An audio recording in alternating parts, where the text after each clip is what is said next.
조선은 복잡하고 고성능 선박을 만드는 것은 매우 어렵지만 심지어 비전문가도 이해할 수 있는 기본적인 규칙 하나는 선박의 목적이 승객이나 화물을 무리를 가로질러 침몰하는 것이라는 점입니다. 아니면 그냥 뭐라도 폭파시키러 가볼까? 하지만 바로 그 마지막 부분, 즉 폭파하는 부분이 아니라 침몰하지 않는다는 부분이 RP 플립에서는 상당히 자유롭게 해석되었습니다. RP 플립은 유일하게 스스로 침몰하는 선박입니다. 플립은 냉전 시절 해군 연구 지원을 위해 설계되어 1960년대 초부터 운용되었습니다. 이 선박은 기록상 침몰했다가 다시 떠오르는 유일한 선박으로 한두 번이 아니라 300번 넘게 반복했습니다. 타이타닉아, 미안하지만 네가 상대가 안 되겠네. 플립은 이론상으로는 안 될 것 같지만 실제로는 된다는 말을 해군에서 실현한 예입니다. 그리고 그 역사만큼이나 더 이상한 것은 바로 그 설계입니다.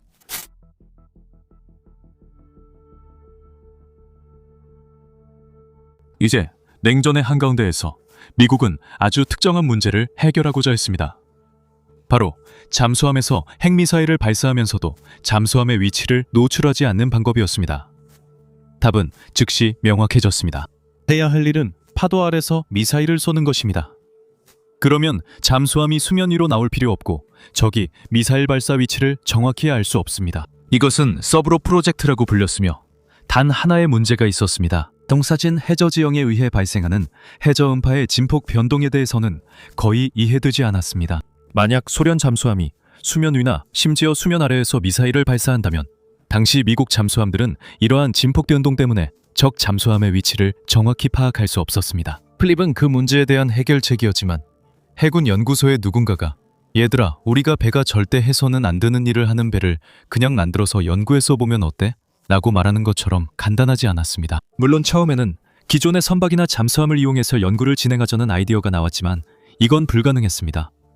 왜냐하면 선박과 잠수함 모두 개방된 바다에서 요인과 히빙 현상이 발생하기 때문이죠. USS 베러 잠수함은 처음엔 연구용이었지만 곧 임무에 부적합함이 드러났습니다. 이 잠수함은 100피트 붐이 있었지만 파도가 심해 300피트 깊이에서는 방향을 잡을 수 없었습니다.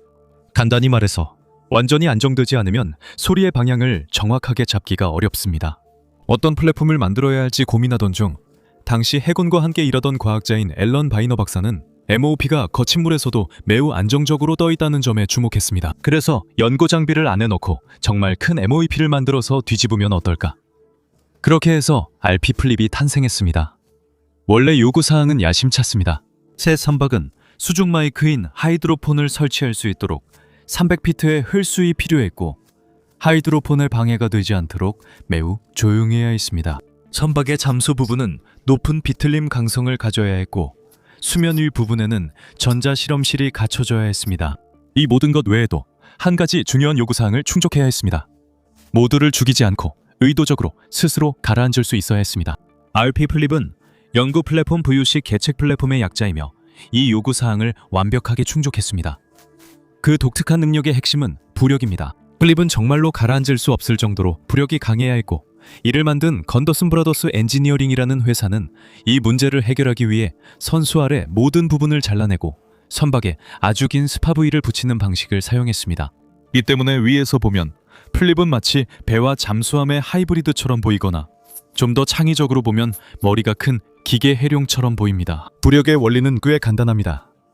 어떤 물체의 평균 밀도가 주변 유체보다 작으면 그 물체는 가라앉지 않습니다.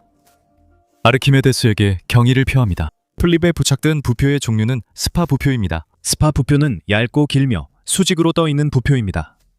이 부표는 바다의 움직임에도 불구하고 매우 안정적으로 설계되어 있기 때문에 이 선박의 이상적인 선택이었습니다. 이 부표는 과거와 현재 모두 해양학 연구에 가장 널리 쓰입니다.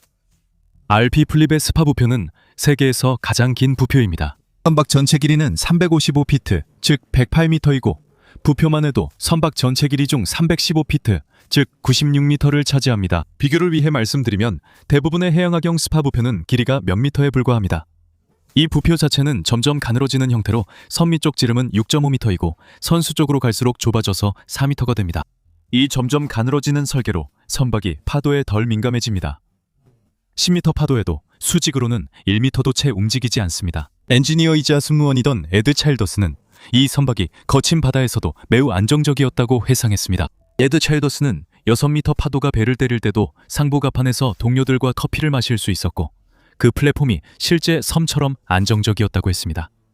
정말 멋진 일입니다. 90도 회전하고 한 번에 약 한 달 동안 잠수해야 하는 구조물을 만드는 데 있어서의 어려움은 그 회전 중에도 모든 것이 계속 작동해야 한다는 점입니다. 모든 발전기, 연구 장비, 물탱크, 화장실, 침대, 난간, 샤워기, 냉장고 문 등 상상할 수 있는 모든 것들이 회전을 염두에 두고 설계되어야 합니다. 모든 것이 이중 용도로 설계되어야 하는데 여기서 이중 용도란 두 가지 역할이 아니라 두 가지 각도에서 사용할 수 있어야 한다는 뜻입니다. 이 때문에 플립의 투어는 마치 기묘한 카니발 하우스와 매우 비슷합니다. 문은 벽과 바닥에 설치되어 있고 천장엔 둥근 창이 있으며 많은 물건이 회전식 장착대를 갖고 있습니다. 불여 극대화를 위해 추진 장치를 모두 제거했습니다. 플립에는 3개의 발전기, 2대의 200마력 발전기와 보조 54마력 발전기가 있지만 이들의 목적은 오직 연구 장비와 생활 공간에 전력을 공급하는 것뿐입니다. 이 선박은 프로펠러가 없어 연구전 예인을 위치에 배치해야 합니다. 이 선박에서 뒤집는 기능에 가장 중요한 것은 밸러스트 탱크입니다. 이 탱크가 없으면 선박은 그 역할을 못하겠죠?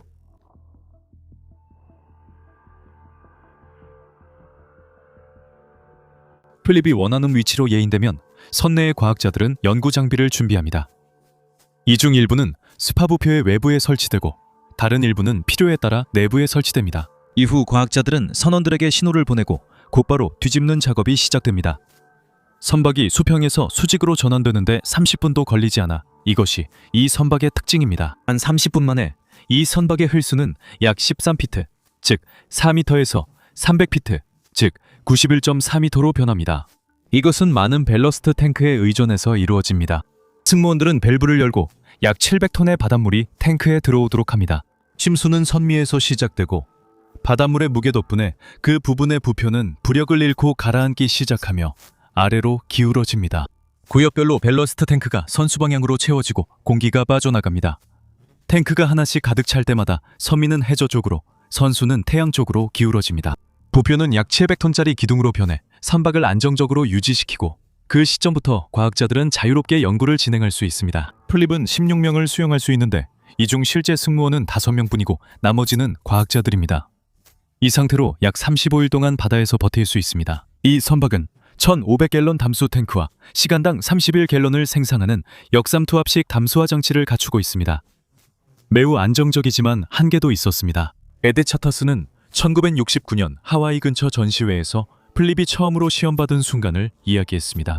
약 2,400km 떨어진 곳에서 발생한 강한 폭풍이 25m, 즉 82피트에 달하는 파도를 만들어냈습니다. 세상에 이런! 이것은 플립이 바다로부터 이렇게까지 도전을 받은 첫 번째 경우였고 승무원들은 파도가 닿지 않는 유일한 전망대였던 배의 맨 꼭대기 플랫폼까지 올라가야 했습니다. 그들은 곧 전력과 큰 음식 상자를 잃었습니다. 선장은 파도가 더 높아지면 플립의 부력도 위험해질 수 있음을 곧 알게 되었습니다. 그들은 침몰을 두려워하여 플립을 연구 지점까지 끌고 온 배로 대피하기로 결정했지만 다행히도 그날 본 것보다 파도가 더 높이 올라오지 않았고 그 배는 오늘날까지도 침몰하지 않은 채 남아 있습니다. 적어도 계획된 침몰이 아니라면 말이죠. 하지만 이것은 파도의 거칠기 스펙트럼 중에서도 극단적인 경우입니다. 플립은 대부분의 질량이 물로 채워진 밸러스트 탱크가 파도 아래에 있어 다른 배보다 더 안정적입니다. 루클린넌이라는 플립을 운영했던 해양학자는 승무원들이 종종 폭풍 한가운데서도 편안하게 쉬면서 바람과 파도에 시달리는 다른 배들을 보며 웃곤 했다고 말했습니다. 엔지니어들은 플립의 안정성을 높일 또 다른 방법을 찾았고 그것도 결국 단순한 물리학이었다.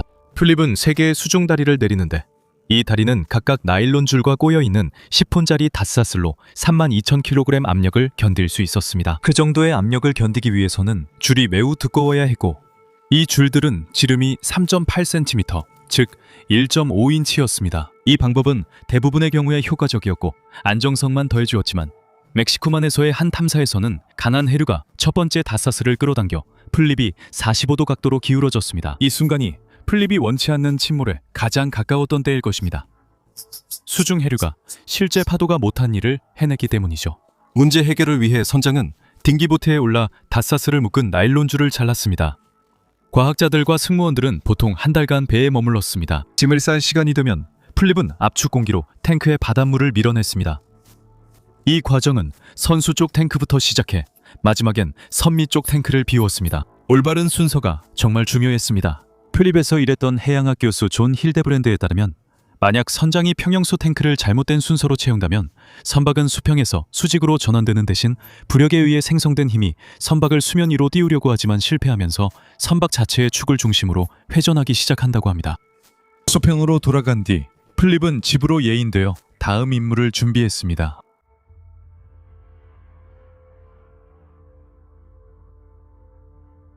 필립은 자체적으로 가라앉는 능력으로 가장 잘 알려져 있지만 사실 해양학계에서는 매우 중요한 역할을 합니다. 필립에는 2개의 실험실이 설치되어 있었고 외부 장비에 있어서도 매우 유연해서 과학자들이 원하는 거의 모든 방식으로 센서를 배치할 수 있었습니다. 필립에는 18m 길이의 전개붐 3개가 있어 과학자들이 장비를 자유롭게 배치하고 선체가 잠긴 상태에서도 장비를 부착할 수 있었습니다. 필립이 수행한 가장 중요한 작업은 물론 앞서 언급한 서브록 프로그램을 위한 것이었습니다. 서브록 프로그램을 위해 설계된 핵투사체는 수면 아래에서 발사되어 수면을 뚫고 나와 탄도 궤적으로 날아가게 됩니다. 비행 도중 어느 시점에서 이 투사체는 적 잠수함이 있을 것으로 추정되는 위치 근처의 물속으로 다시 떨어져 폭발하게 됩니다. 적 잠수함을 파괴하기 위해서는 직접 명중시킬 필요는 없었지만 대략적인 방향과 거리를 추정해야 했습니다.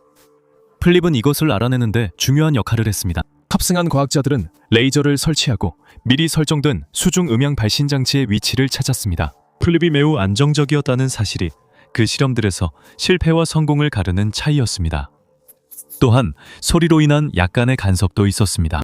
필립에는 추진 시스템이 없었고 선내 장비에 전력을 공급하는 발전기는 방음 처리되어 선수, 즉 수면 위쪽에 설치되어 있었습니다. 거리 측정을 위해 사용된 레이저는 붐에 장착되어 있었는데 이는 측정 장비로부터 충분히 떨어져 있어 간섭을 최소화할 수 있었습니다. 이 실험들의 결과는 당시로서는 놀라운 것이었습니다. 필립의 과학팀은 도플러 소나를 사용하여 간섭 바로 아래의 해양과 해수면 부근의 대기에서 부피 과정의 물리학을 연구하는 데 성공했습니다. 이 도플러 소나는 75에서 200kHz 사이의 다양한 주파수를 지원합니다. 이것은 정말 중요한데 도플러 소나는 수년간 수중 항법에 사용되어 왔기 때문입니다. 이는 잠수함에서 볼 수 있는 장비이기도 합니다. 필립의 도플러 소나를 장착한 후 과학팀은 이전에는 볼 수 없었던 정밀도로 1세제곱킬로미터 내에서 파동의 움직임을 연구할 수 있게 되었습니다. 그들은 소나의 20m 범위 내에서 해양의 움직임을 초당 1cm의 정확도로 측정하는 데 성공했습니다. 이 발견은 미 해군의 수중거리 탐지 능력에 큰 발전을 가져왔으며 이는 당시 잠수함들이 직면했던 가장 큰 문제 중 하나였습니다. 죽이고 싶은 대상을 더 정확히 찾는 방법 외에도 필립은 다른 발견에도 도움이 됐습니다. 존 힐드브랜드는 선박 꼭대기 사다리 덕분에 승무원들이 30m 높이까지 올라가 시야를 방해받지 않고 전망을 볼 수 있었다고 회상합니다. 이것은 그들의 소나 실험에 가장 중요했지만 곧 고래 관찰소로도 사용되었습니다. 힐드브랜드는 세계 어느 곳, 어느 선박에서도 이런 식으로 종식별, 고래 소리 녹음, 행동 관찰이 동시에 이루어질 수 없었다고 말했습니다. 필립 꼭대기에 앉아있으면 승무원들은 대왕고래와 긴수염고래의 짝짓기 의식과 유혹을 위해 노래를 사용하는 모습을 관찰할 수 있었습니다. 필립은 최근 탐사 중 하나에서도 중요한 역할을 했는데 이 탐사는 대기와 바다가 어떻게 기체와 에어로졸을 교환하는지 연구하는 데 초점을 맞췄습니다. 이러한 발견들은 레이더 빔이 수면을 따라 어떻게 이동하는지 그리고 폭풍이 어떻게 형성되는지에 대한 우리의 이해를 높여주기 때문에 군사적, 기상학적으로 매우 가치 있게 활용됩니다. 기상학자 칭왕은 그녀의 팀 연구를 가능하게 한 다른 플랫폼이 없었다고 말합니다. 필립의 좁고 원통형 몸체로 공기와 물이 부드럽게 흐르며 더 정확한 측정이 가능합니다. 플랫폼은 엔진이 없기 때문에 다시 한번 매우 조용하다는 찬사를 받고 있습니다. 주목할 만한 발견 외에도 필립은 알래스카와 하와이 근처에서 폭풍 파도 생성 과정을 연구하는데 장기적으로 활용되었습니다. 필립은 태평양의 난류와 열 구조를 관찰했고 파도와 온도 및 음파 간의 상관관계에 대한 12건의 연구를 수행했으며 해양과 대기 사이의 에너지 전달도 관찰했습니다. 이로 인해 필립은 해양학계에서 상당한 명성을 얻게 되었지만 1990년대에 은퇴가 다가오기 시작했습니다. 이제 필립은 20세기 말 조기 은퇴 위기에 처할 정도로 몇 가지 전략적 한계가 있었습니다. 우선 필립은 너무 북쪽에서는 사용할 수 없었습니다. 미 해군은 북극에서 연구를 수행하길 원했지만 필립의 엔지니어들은 17초보다 더 긴 파주기에 취약하다는 이유로 이를 반대했습니다. 그런 범위의 파도 간격은 불균형을 일으켜 선박이 파도와 위상이 맞지 않게 되고 그로 인해 선박이 수면 아래로 가라앉을 수 있었습니다. 북극은 더 긴 주기의 높은 파도로 유명하기 때문에 플립은 즉시 극지방으로 가는 것이 불가능해졌습니다. 또 다른 이유는 선박을 만드는 데 사용된 강철 때문이었습니다. 4140 고강도 강철은 저온에서 성능이 좋지 않습니다. 이 때문에 플립을 해군의 지휘 아래 운영했던 스크립스 연구소는 모든 면에서 원본보다 개선된 플립2를 제작하는 자금을 지원하는 것을 고려했지만 이 아이디어는 결국 실현되지 않았습니다. 플립은 2017년까지 또는 마지막 임무로 보이는 임무를 수행할 때까지 운용되었습니다. 아이러니하게도 이후 플립은 보관되었고 코로나 이후 예산 삭감으로 폐기 결정이 내려졌습니다. 당시 해군 연구소에서 선박 프로그램을 감독했던 롭 스파릭에 따르면 플립을 10년 더 사용할 수 있게 만드는데 약 800만 달러가 들었을 것이며 그 돈은 다른 곳에 더 잘 사용할 수 있다고 했습니다. 해군은 선박을 해체하기 위해 멕시코 조선소로 보냈고 DB 개입하기 전까지는 모든 것이 끝난 것처럼 보였습니다. 영국에 본사를 둔 이 회사는 해저 연구를 전문으로 하며 국제우주정거장과 유사한 해저 서식지를 만드는 것을 목표로 하고 있기 때문에 그들이 플립에 관심을 가질 만한 이유는 분명합니다. 딥에서는 실제로 플립의 현대화된 버전을 만들자는 아이디어가 있었지만 원래 선박이 폐기될 예정이라는 소식을 듣고 그것을 구입해 프랑스로 옮기기로 결정했습니다. 현재 그곳에서 수리와 현대화 작업이 진행 중입니다. 딥은 플립의 상징적 기둥처럼 비즈니스 전략을 펼쳤습니다. 모두가 가라앉을 거라고 생각했을 때 그들은 비유적인 밸러스트 탱크에 공기를 채워 배를 수면 위로 끌어올렸습니다. 새 플립은 더 큰 실험실, 향상된 센서와 연구 장비를 갖추며 소문에 따르면 해저 차량 발사에도 사용될 예정입니다. 플립 자체는 2026년쯤에 다시 출항할 예정이며 현대화를 통해 폐선을 피하고 7바다를 항해한 가장 기이한 선박이라는 타이틀을 굳게 지킬 것입니다. 시청해주셔서 감사합니다.